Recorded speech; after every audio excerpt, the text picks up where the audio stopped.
આ છે આપણા અમદાવાદની હાલત તારીખ 2/12/2025ના રોજ.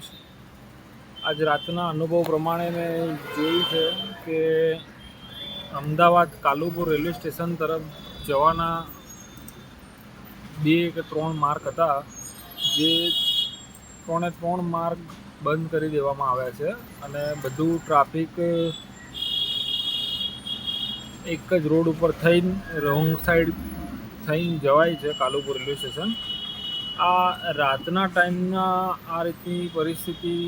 સર્જતી હોય તો દિવસના ટ્રાફિક દરમિયાન અમદાવાદ સિટી શહેરના કાલુપુર રેલવે સ્ટેશનમાં અવર જવર કરનાર યાત્રીઓ અને કામગીરી કરતા માણસોને શું હાલત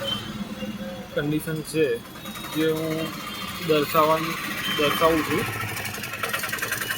સખત ખરેખર ગુજરાત સરકારને મારી અપીલ છે કે જે પણ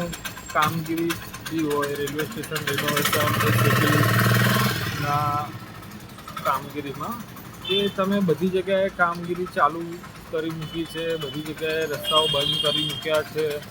તો આપણે એવું પણ કરી શકીએ કે એક રસ્તોની કામગીરી પૂરી થયા પછી બીજા રસ્તાની કામગીરી શરૂ થાય, તો અવર જવર કરનાર ટ્રાફિકની જે સમસ્યા છે, જે બહુ કથળી સ્થિતિ બની છે, ગાડી લઈને નીકળવાનું મન થતું નથી. રસ્તાઓમાં એટલા સાંકડા રસ્તાઓ, બધી જ બાજુ ખોદકામ અને કામગીરીને લઈને ખૂબ જ ખરાબ પરિસ્થિતિ છે અમદાવાદ શહેર કાલુપુર એરિયા.